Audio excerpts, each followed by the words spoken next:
So you want a hatchback, but you need a little bit of luxury to keep you sane during the morning commute. Well, that car right there, the Mazda 3, it's one of the best sellers in the hatchback segment in Australia. But today we want to see whether the all-new Civic has the goods to take it on.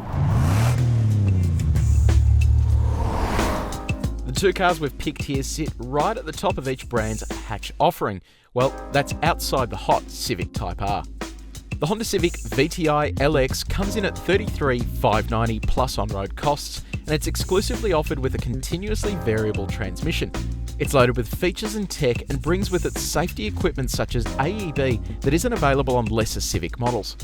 In the other corner is the Mazda SP25 Estina. It's priced from $33,490 plus on-road costs with a 6-speed manual, but this 6-speed automatic is priced from $35,490, making it a full $2,000 more than the Civic. So you'd think that buying a hatchback means you're compromising on space, but definitely not here. And this is where Honda's really excelling at the moment. We're talking about 410 litres of capacity. That's really big. And you may notice there's no cargo blind, but there is. It's this nifty feature here. So that slides across there to cover up all of your valuables. And unlike an old school cargo blind that gets in the way and then needs to be removed when it's not in use, this one simply slides out of the way. Under here, you've got a space saver spare tyre. The seats fold in a 60-40 split folding configuration, and good news, you can fit a full-size piece of luggage in there without too many issues. But how does that compare to the Mazda? Well, it's not so good in the Mazda, and that's because there's only 308 litres of cargo capacity in here. That's over 100 litres less than the Civic, and you can easily tell why. It's because that boot floor sits quite high, and then it's quite a narrow envelope with this kind of ungainly cargo blind. But on the upside, you do get a space saver spare tyre under there. You also get 60-40 split folding seats, and it fits our full-size suitcase. How do these compare in terms of legroom though? Well, let's start in the Mazda and find out.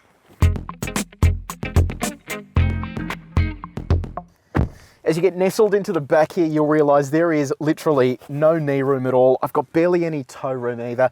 Mind you, this is with the seat quite far back in my standard driving position, but I do have plenty of headroom there. I've also got a centre armrest with 2 cup holders. It's also ISOFIX on the outboard seats, but you'll also notice a distinct lack of rear air vents and USB charging. Now, Civic won on cargo space. Can it also win on rear legroom?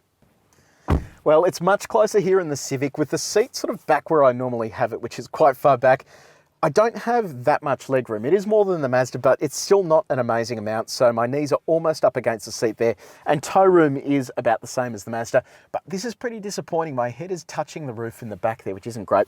But on the upside, centre armrest, 2 cup holders there. You also have ISOFIX points for the kids on the outboard sides, but again, no rear air vents and no USB connectivity. This seat though is where you're going to be spending most of your time, so let's see how the Honda compares up front.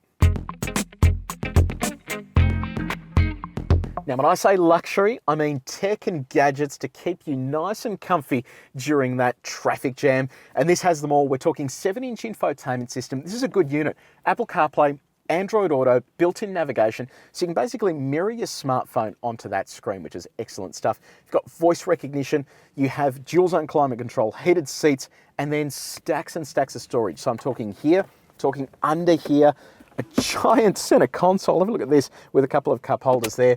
You have plenty of connectivity as well for that 12-speaker stereo with subwoofer, which means you've got USB, HDMI, 12 volt, and even a USB tucked into here. And then to top it off, in front of the driver, a big LCD display with all the car's critical functions. But as the sales leader in the segment, the Mazda 3, how does that compare in terms of tech? It's certainly not a step down here in the Mazda. You can see why this is one of the best sellers in the segment. This is a beautiful interior, really nicely presented, and arguably feels a little more luxurious than the Honda. You've got these beautiful finishes along the center console and also along the doors as well. Let's talk about infotainment. 7-inch MZD Connect system. That's the name Mazda uses, and it's all controlled here by this little cluster. It's also a touch screen when the car's stationary. While it does get DAB digital radio like the Honda, it misses out on Apple CarPlay and Android Auto. It's a little confusing to use at times as well, but you do get a voice recognition system. You also get heated seats, dual zone climate control, and plenty of storage as well. So up the front there, a storage cubby there that holds 2 cup holders, and then for your extra valuable stuff, you can store it in the back here as well. In terms of creature comforts, both cars have radar cruise control for traffic, but this car also gets a heads-up display with traffic sign recognition, just in case you missed the last traffic sign.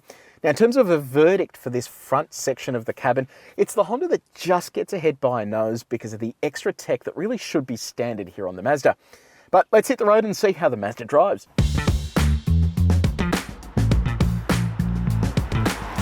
Part of the reason Australians love the Mazda 3 so much is the naturally aspirated engine.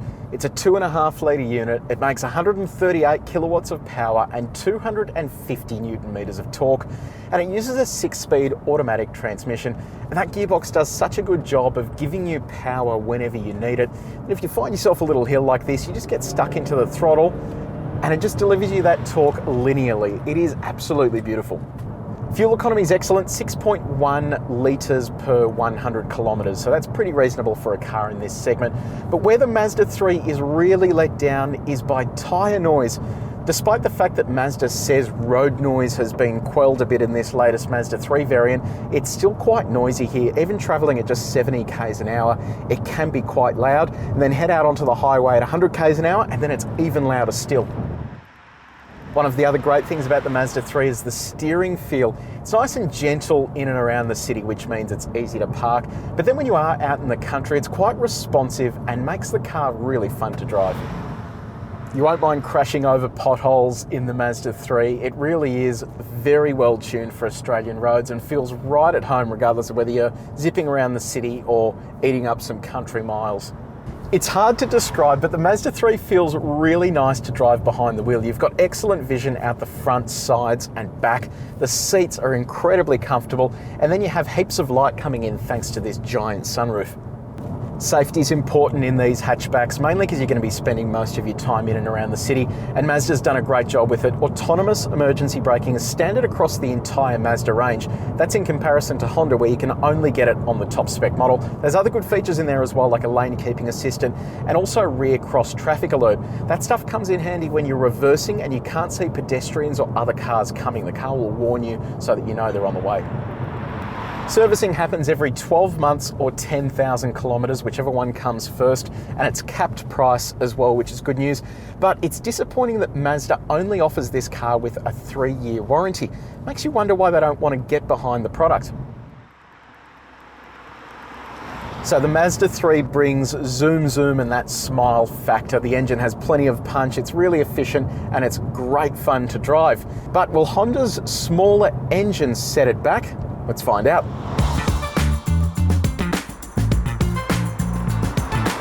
There's no secret here, the Honda uses a much smaller engine, a 1.5 litre 4-cylinder, but it's got a turbocharger. And instead of a conventional automatic gearbox, this uses what they call a continuously variable transmission. And that means that when you bury the throttle, instead of it diving through gears, it just starts putting on revs to get into the engine's peak torque zone. And it really suits this engine. You can get right up it, and it delivers a really fun feel behind the wheel. Fuel economy comes in at 6.1 litres per 100 kilometres, so that perfectly matches the Mazda 3, but it will go downhill when this light here turns white, and that happens every time you stab the throttle. The steering is a bit heavier in the Civic, and it's not so much of an issue when you're on the move. It's more at low speeds that you really notice it if you're trying to sort of reverse into a tight parking space. But it is offset by an excellent ride, and even out here on country roads where it can be quite undulated and full of potholes, the car does a really good job of transmitting that to the cabin. Visibility out of this car is fantastic. Even out the back there where you've got kind of like an inbuilt spoiler, it's quite easy to see out the sides, front and rear as well. Also plenty of light thanks to that sunroof too. But my favourite feature is lane watch. So with one flick of the indicator, you get a camera come on the left-hand wing mirror.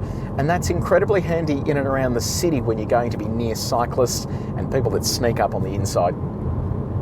It must be a trait here with Japanese cars, but just like the Mazda 3, there's a fair bit of road noise that comes into this cabin. We are on a coarse chip road here, so it will be a little amplified, but it is a bit disappointing that they haven't refined stuff like that in 2018. The Civic VTI LX comes standard with Honda Sensing, and that's Honda's safety package that bundles features like adaptive cruise control, autonomous emergency braking, lane keeping assistant, and a road departure mitigation, plus adaptive headlights. But it's disappointing that that tech is only available on the top spec Civic, unlike the Mazda 3 range, which offers it across its entirety.